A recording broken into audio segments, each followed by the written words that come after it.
Bismillahirrahmanirrahim. Assalamualaikum warahmatullahi wabarakatuh.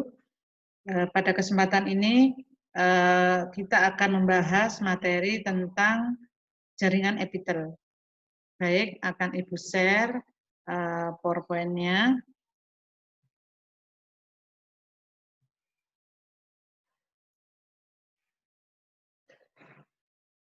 Oke. Jadi ini PowerPoint-nya dalam bahasa Inggris, hanya saya nanti menjelaskan dalam bahasa Indonesia ya.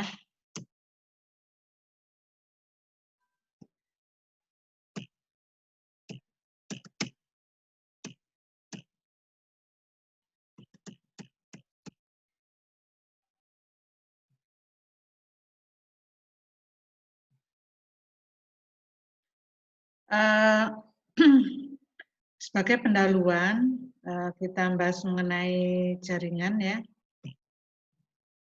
Apa yang disebut jaringan? Ya. Jaringan adalah sekelompok sel yang sejenis dan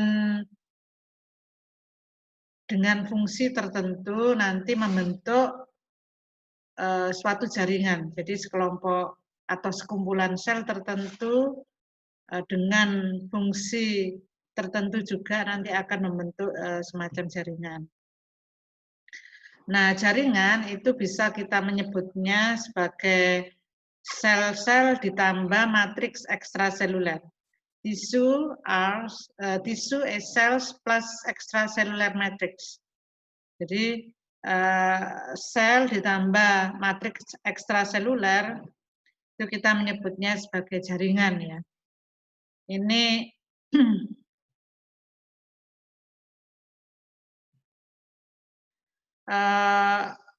merupakan non-living portion of a tissue that support cell.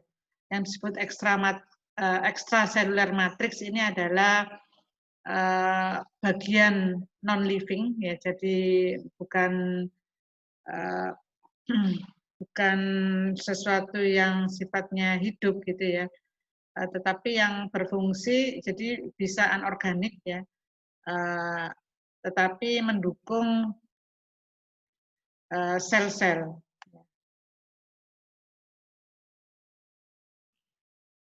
Kemudian ada 4 tipe dari jaringan.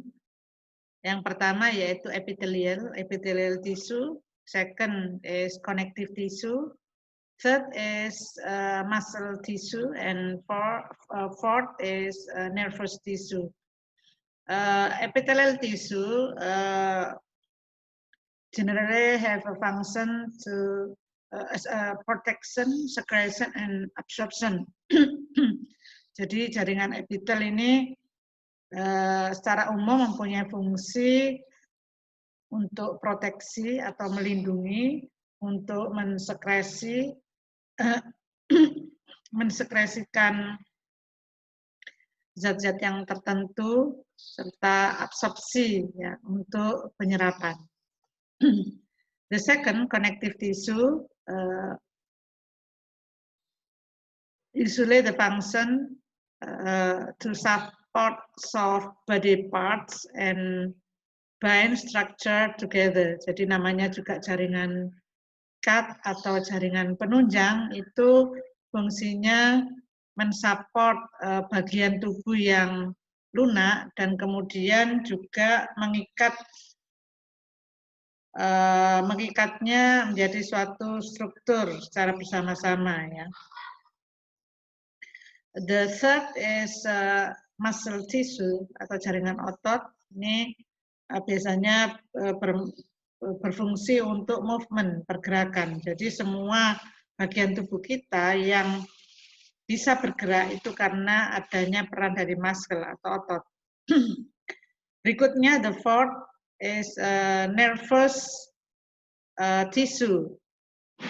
The function to conduct impulses used to help control and coordinate body activities. Jadi jaringan saraf ini berfungsi untuk mengonduksi sinyal yang digunakan untuk membantu mengontrol dan mengkoordinasikan aktivitas dari tubuh. Kemudian seperti apa ciri-ciri atau karakteristik epithelial tissue? Free surface open to the outside or an open internal space. Jadi biasanya permukaannya terbuka dengan dunia luar ya. Dia bisa melapisi seluruh permukaan tubuh luar permukaan tubuh luar kita dan juga an open internal space, juga permukaan dalam. Jadi tubuh kita ini ada permukaan luar, ada juga permukaan dalamnya. Basement membrane anchors epithelium to underlying connective tissue. Jadi dia epithelial tissue ini biasanya menancap atau tertanam atau menempel gitu di jaringan dengan jaringan yang ada di bawahnya. Kemudian lack blood vessel, jadi sedikit pembuluh darah. Ini memang sangat menguntungkan ya. Kita bayangkan jika jaringan epitel ini kaya akan pembuluh darah, maka gampang sekali kita mengalami pendarahan. Nah, ini namanya apa? Kekuasaan Allah Subhanahu Wa Taala ya untuk jaringan epitel ini lack blood vessel. Berikutnya readily divide, artinya siap membelah, artinya membelahnya cepat sekali. Contohnya untuk apa? Skin healing, untuk karena melapisi bagian luar tubuh maka akan sangat mudah mengalami traumatik ya, secara ketika bersinggungan bisa apa? Mudah mengalami kerusakan, sehingga di sisi lain dia juga mudah mengalami pembelahan. Kemudian tightly packed with little extracellular space. Jadi menempel erat, jadi maksudnya tightly packed with little extracellular space. Jadi dekat dengan atau sekitarnya itu ada little extracellular, ruang ekstraseluler. Jadi melekat pada lapisan ekstraseluler. Berikutnya, epithelial tissue itu diklasifikasikan menjadi beberapa, dan klasifikasinya bisa berdasarkan atas shape atau bentuk dan juga jumlah dari layers atau lapisan. Berdasarkan bentuk itu bisa squamous, cuboidal, dan kolumner. Squamous ini nama lainnya adalah pipih. Jadi menurut bentuknya ada yang bentuk pipih, ada bentuk kuboid atau kubus, ada bentuk kolumner atau silindris, atau bentuk apa ya? Nama lainnya balok ya. Squamous atau pipih ini ciri-cirinya thin flat cells. Jadi apa ya? Tipis karena pipih ya. Kemudian selnya flat, pipih. Kuboidal atau kubus itu selnya ya berbentuk kubus sesuai dengan namanya. Kolumner itu tinggi, sel yang memanjang begitu, atau bentuknya silindris atau seperti balok. Kemudian berdasarkan jumlahnya ada simple, ini single layer, jadi lapisan apa tunggal, selapis. Stratified ini 2 atau lebih ya, lapisan bisa berlapis 2 atau lebih. Kemudian bagaimana dengan tempat atau lokasi dari jaringan epitel? Biasanya jaringan epitel kita temukan pada cover body surfaces, cover and line internal organ, jadi melapisi bagian apa permukaan tubuh, kemudian melapisi menyelimuti atau melapisi organ internal, and composed gland. Jadi bisa juga dia berupa glandula ya atau kelenjar. Skin cells, misalnya di daerah sel-sel kulit, cell that line the stomach and small intestine inside of your mouth. Jadi sel-sel kulit, sel-sel yang membatasi perut, rongga perut di daerah usus halus, kemudian inside of your mouth, jadi permukaan dalam rongga mulut itu juga terdiri atas epitel pipi, jaringan epitel ya.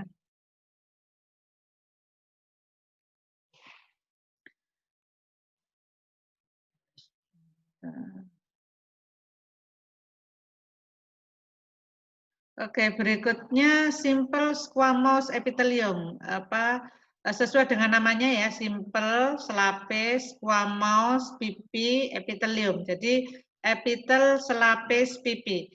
Cara kalau kadang menerjemahkan dalam bahasa Inggris agak-agak lupa itu, mungkin bisa diingat-ingat. Squamous ini pipi, simple selapis, epithelium epitel. Jadi simple squamous epithelium artinya epitel selapis pipi. A single layer of thin flattened cell. Jadi selapis tipis, selapis epitel pipi. Kalau di atas kalau kita melihat dari atas itu look like a fried egg, seperti telur goreng, telur ceplok ya. Easily damage, gampang sekali mengalami kerusakan karena posisinya berada di luar ya, sehingga mudah berinteraksi atau bersinggungan dengan ketika kita beraktivitas sehingga gampang mengalami kerusakan.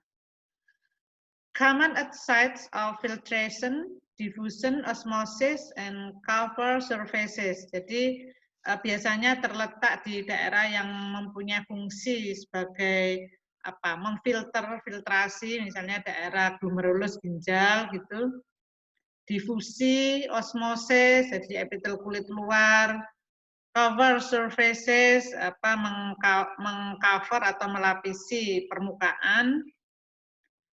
Kemudian air sacs of the lung, rongga udara, alveoli atau alveolus di paru-paru.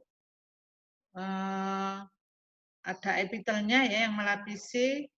Walls of the capillaries, jadi dinding kapiler. Lining of blood and lymph vessel, jadi membatasi pembuluh darah dan pembuluh limpa. Ini contoh simple squamous epithelium ya. Tadi yang kita bahas bahwa bentuknya seperti fried egg tadi ya. Nah, kalau dari atas kita bisa melihat seperti telur ceplok ini ya. Ini ada nukleus atau inti sel, kemudian ini ada sitoplasma. Ini gambaran histologi, kalau ini slide histologi, kalau ini semacam skema ya, gambar skematis ya untuk memudahkan. Ini lining of peritoneal cavity, jadi batas rongga peritoneal daerah perut. Nah ini kita bisa melihat ini inti sel ya. Kemudian sekitarnya ini adalah sitoplasma. Kemudian simple cuboid epithelium. Ini simple selapis, kuboid, kubus, epithelium, epitel. Jadi epitel, selapis, kubus, gitu ya. Single layer of cube shaped cell. Jadi selapis selapis single layer of cube shaped cell. Jadi sel yang berbentuk kubus. Nah, ada cirinya centrally located nucleus. Jadi nukleusnya itu terletak di tengah-tengah. Nanti bagaimana membedakan antara letak nukleus itu berada di dasar itu biasanya pada epitel selapis, epitel silindris. Tapi kalau berada pada sentral itu adalah ciri dari kubus, ya. Secretion and absorption. Jadi berfungsi untuk sekresi dan absorpsi.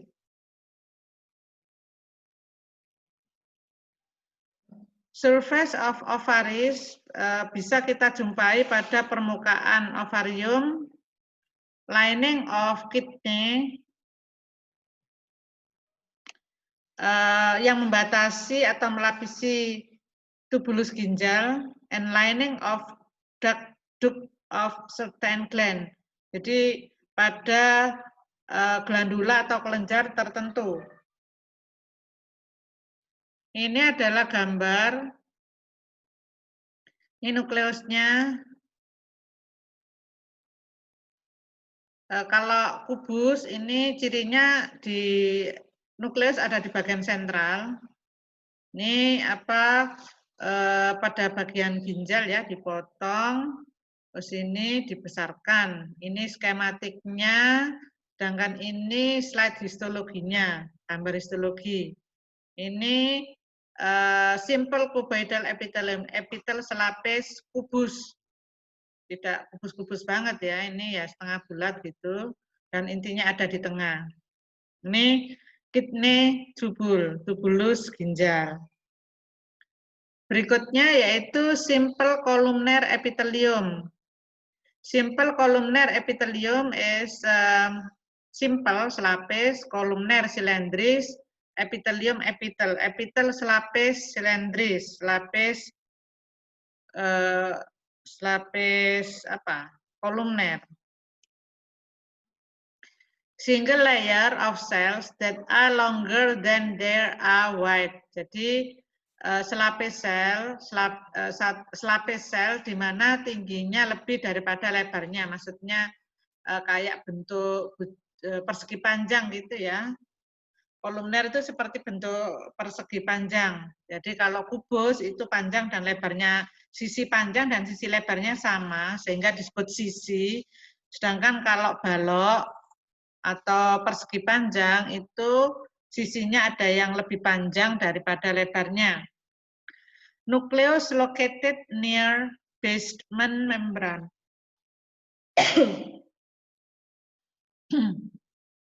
Jadi nukleus terletak di dekat basement membran. Ciliated or non-ciliated, jadi bisa bersilia, kadang juga tidak bersilia. Some have microphyly, beberapa mempunyai mikrofili.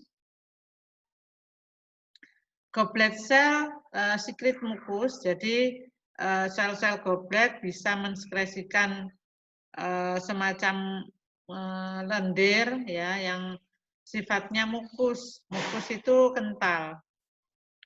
Fungsinya untuk absorption, secretion, dan protection. Bisa absorpsi, sekresi, maupun proteksi. Fungsinya linings of the uterus, stomach, and intestine. Jadi membatasi di daerah uterus, perut, dan juga di daerah usus halus. Ini ya, ini misalnya dari usus halus.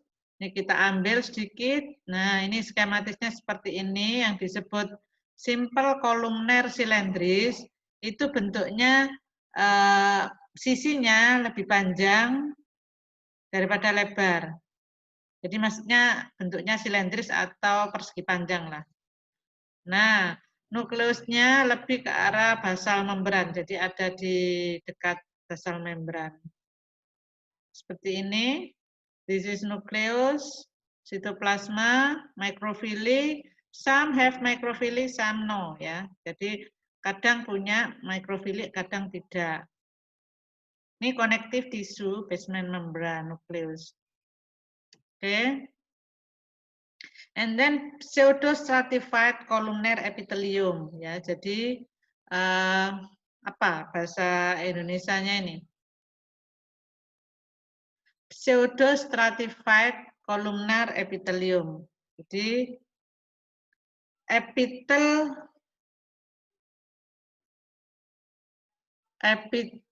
silindris berlapis semu atau epitel epitel berlapis semu silindris, epitel silindris tapi berlapis semu gitu ya. Maksudnya sebenarnya dia hanya satu lapis tetapi kelihatannya seperti banyak lapis. Appear stratified nuclei are at 2 or more levels. Jadi kelihatan bertingkat nukleusnya itu terdiri atas 2 atau lebih baris ya. Not stratified because all cells touch basement membran. Jadi sebenarnya tidak berlapis banyak. Artinya hanya selapis karena sel-selnya menyentuh membran basal. Kemudian ciliated bersilia, goblet cell ada atau terdiri atas sel goblet, kemudian berfungsi untuk protection, secretion, movement of mucus. Lining of respiratory system, membatasi sistem respiratori.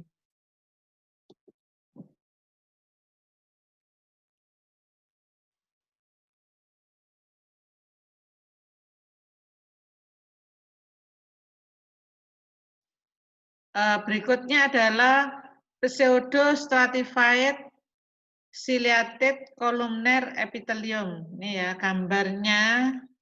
Ini diambil dari trachea. Ya, trachea. Jadi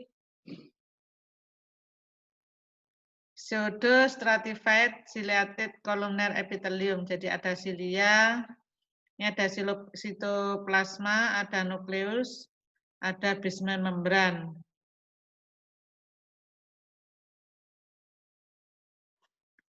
Jadi ini nukleusnya, ini basement membrannya.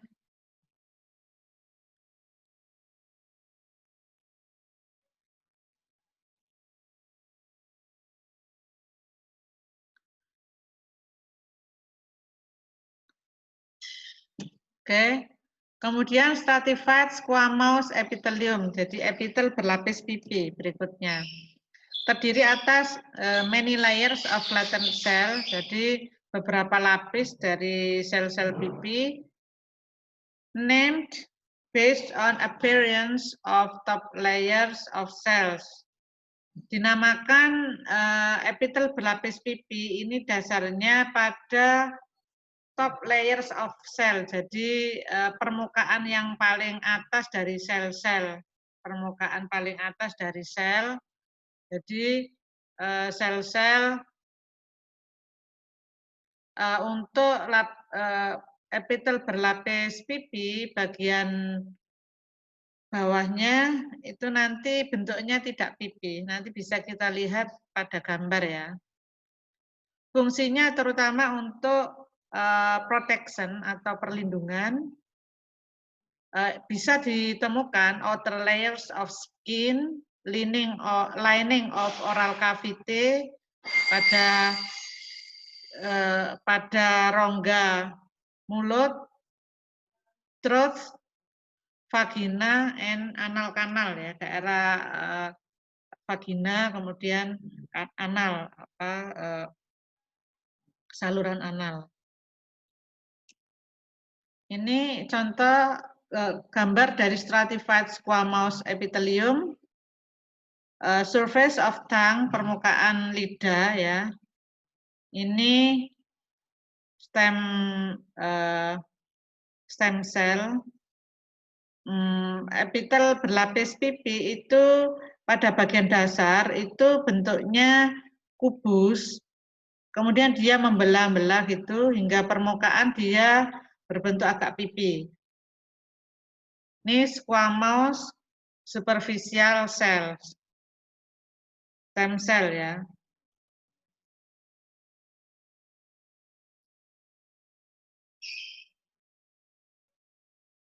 Ini apa basement membrannya. Dan ini connective tissue. Jadi di bawah jaringan epitel itu biasanya ada jaringan lain, bisa jaringan ikat. Ini biasanya menempel ya. Berikutnya yaitu stratified cuboidal epithelium, epitel berlapis kubus. Two or three layers of cuboidal cell, 2 atau 3 lapis dari sel-sel kubus, fungsinya untuk protection, lining of larger ductus of mammary gland, sweat gland, salivary glands, and pancreas. Jadi ini bisa dijumpai pada organ-organ ini pada beberapa glandula, ya termasuk glandula mammary, glandula saliva, dan juga pankreas. Ini gambarnya ada lebih dari 1 lapis sel epitel kubus. Kemudian berikutnya yaitu stratified columnar epithelium. Jadi epitel berlapis silindris. Silindris tadi apa? Kayak balok ya. Fungsinya untuk protection and secretion, vas deferens, part of the male urethra, part of the pharynx or throat.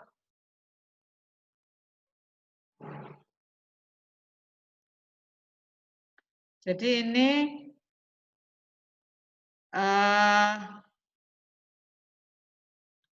berlapis silindris ya, epitel silindris berlapis. Lapisannya lebih dari 1. Ini juga. Kemudian ada transitional epithelium. Ada sedikit ada perbedaannya ya, namanya juga epitel transisional. Jadi memang transisional. Kan stretch, dapat meregang ya. Distensibility stretching, bisa mengalami distensi atau meregang, melar gitu ya bahasa bahasa prokemnya melar ya. Fungsinya untuk protection. Inner lining of urinary bladder and lining of the ureters and parts of urethra. Jadi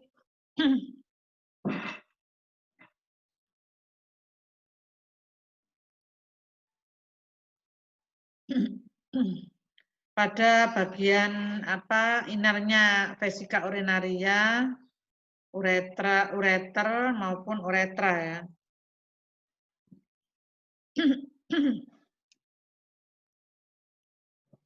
Ini empty bladder, vesika urinaria yang empty ini kosong, basement membran,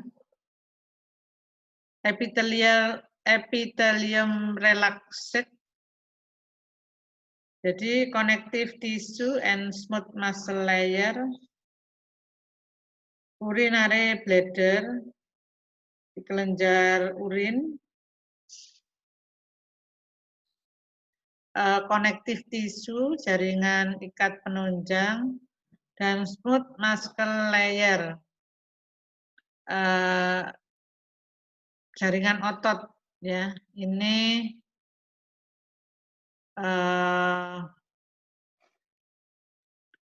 kalau MT-nya begini, kalau stretch itu stretching, menegang.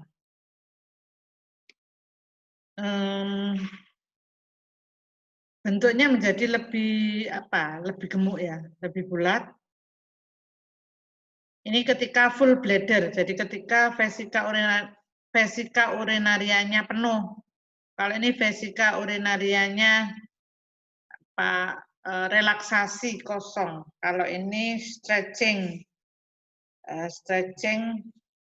meregang, isinya penuh, belum urinasi atau belum kencing. Kemudian glandular epithelium, cells that are specialized to produce and secrete substance into ductus or into body fluids. Jadi sel-sel yang punya spesialisasi untuk memproduksi dan mensekresikan substansi atau zat tertentu ke dalam ductus atau cairan tubuh. Glandula satu atau lebih terdiri atas satu atau lebih dari kuboid atau kolumnar sel. Fungsinya untuk sekresi, misalnya pada daerah salivary gland, sweat glands, endocrine gland. Ya. Ini epithelium sel goblet ini bisa menghasilkan atau mensekresikan zat-zat tertentu yang dibutuhkan untuk pencernaan. Ini beras border. Ini ada di usus halus.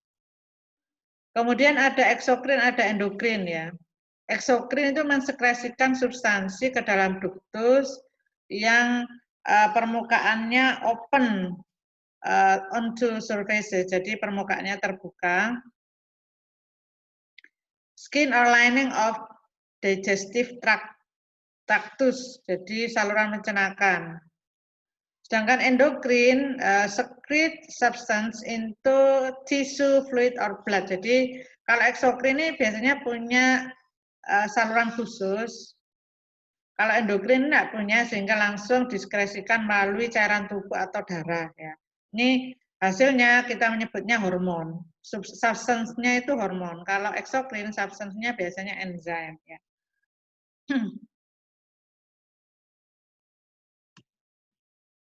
Kemudian ada merokrin, release water protein rich fluid by exocytosis.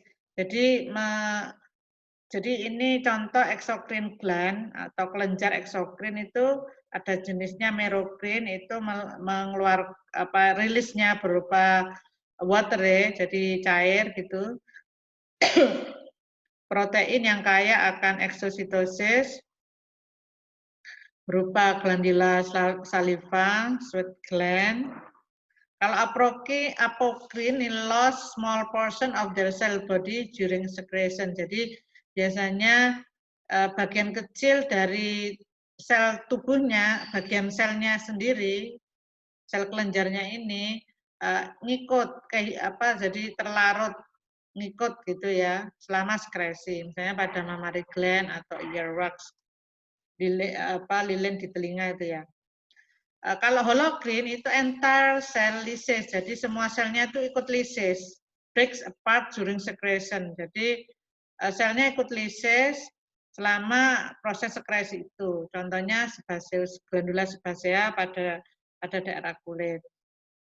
Ini glandula mammary, ini glandula sebasea ya. Di daerah rambut, ini folikel rambut, hair follicle, sebasea gland.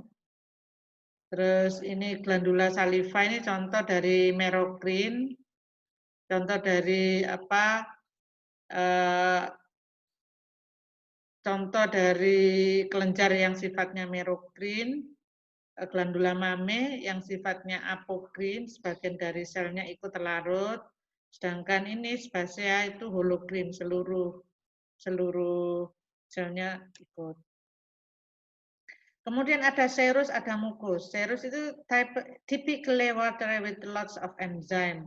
Ini fungsinya untuk lubrikasi, untuk pelumasan. Jadi serus itu lebih cair. Kalau mukus lebih kental ya, digestive and respiratory system. Sudah habis ya. Mungkin itu yang bisa Ibu sampaikan pada hari ini. Materi kita sudah cukup sampai di sini. Terima kasih banyak atas perhatiannya. Kurang lebihnya mohon maaf apabila ada sesuatu yang kurang berkenan. Kita akhiri. Assalamualaikum warahmatullahi wabarakatuh.